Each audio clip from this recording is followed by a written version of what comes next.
Uma vez eu estava falando com o Luquinhas e a gente estava falando sobre a questão da galera ter ficado pessimista com os Estados Unidos e vários grandes gestores que inclusive passam por aqui montaram posições apostando contra a Bolsa Americana. Certo? Só que essa aposta ela era muito pautada basicamente numa leitura macro. A perspectiva que o cenário macro lá ia piorar.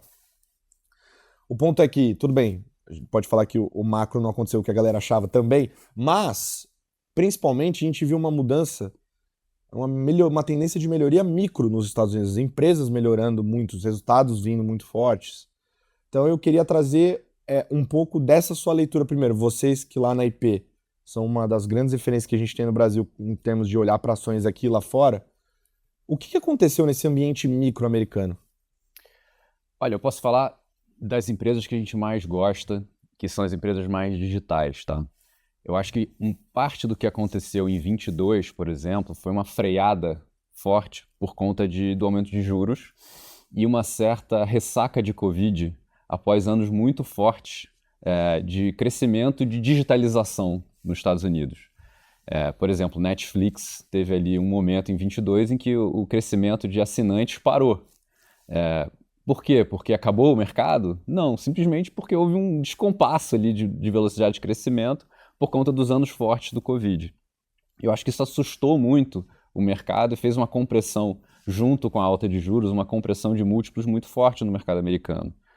Só que as empresas americanas, o S&P, que é a nata das empresas americanas, elas acessam mercados globais e elas acessam mercados, muitas vezes, que estão em franco processo de penetração ainda. Então, você pensa, no caso da Netflix, o mercado de streaming de vídeo ainda tem algumas décadas pela frente de penetração dentro do mercado global. Você pega a propaganda digital para o Google, Meta, você tem ainda muitos anos de penetração. Você teve a vinda da onda de AI generativa, né? Que também impulsionou uma série desses negócios, a Nvidia, a Microsoft, o próprio Google agora, o pessoal fica na dúvida se é perdedor ou vencedor.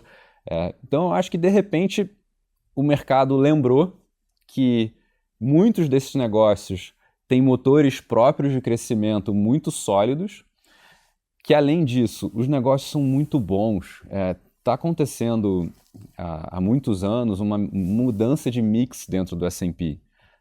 E os negócios que estão ficando maiores são negócios que precisam de muito pouco capital para crescer e, quando crescem, penetram mercados gigantescos, gerando caixa.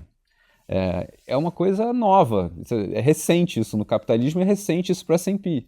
Então, quando você olha para os múltiplos do S&P, você tem que tomar muito cuidado para não comparar mal com múltiplos de 30 anos atrás, porque o mix de negócio é completamente diferente. Você não pode ter o mesmo critério de avaliação para um negócio que precisa reempregar todo o seu capital para crescer, de um negócio que cospe todo o capital enquanto cresce, porque não precisa de capital para crescer. Então a gente pode entrar em mais detalhes aí desse tipo de negócio, tem alguns realmente muito emblemáticos. Eu acho que é difícil apostar contra os negócios americanos. Mas isso é curioso, porque aproveitando que vocês têm esses dois prismas, né, de olhar para fora com profundidade e olhar aqui no Brasil também,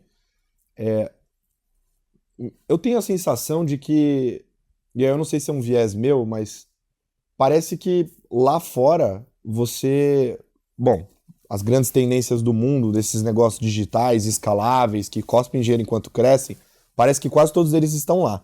É o país que mais inova, por exemplo, são os Estados Unidos. E isso não me parece ter sinal nenhum de mudança até aqui. Não. O que, para mim, enquanto brasileiro e enquanto investidor de bolsa, olhar para a Bolsa do Brasil tendo isso como perspectiva, me parece ser ruim, parece que essa boca de jacaré só abre. Eu queria trazer essa discussão. Como é que vocês enxergam lá essa mudança de expectativa de retorno para esses dois mercados? A gente trata de formas bem diferentes. Quando a gente olha para o mercado americano, o que a gente conta é com o crescimento dos negócios. A gente investe em negócios que têm um motor de crescimento muito claro, que é alguma transformação que aquele negócio está capturando, seja streaming de vídeo, digitalização de propaganda, crescimento de nuvem. Tem inúmeras transições em que muitas vezes você consegue participar de forma relativamente barata até. Tem também negócios que realocam o capital de forma repetida e com muita rentabilidade ao fazer isso. A gente quer negócios que tenham barreiras de proteção muito fortes e pessoas excepcionais. Esse tipo de máquina nos Estados Unidos você consegue encontrar com muito mais facilidade no Brasil e você consegue pagar mais por essas máquinas, essas empresas, porque você consegue olhar muitos anos na frente e ter confiança de que essa trajetória de crescimento vai continuar. E como ela é uma trajetória, e na natureza dos negócios, negócios que geram muito caixa, você pode pagar mais hoje, porque você vai ser remunerado ao longo de todo o caminho.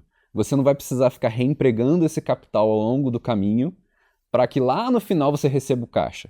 Vamos fazer o contraste com uma boa empresa brasileira, a Localiza, tá? Uma excelente empresa brasileira.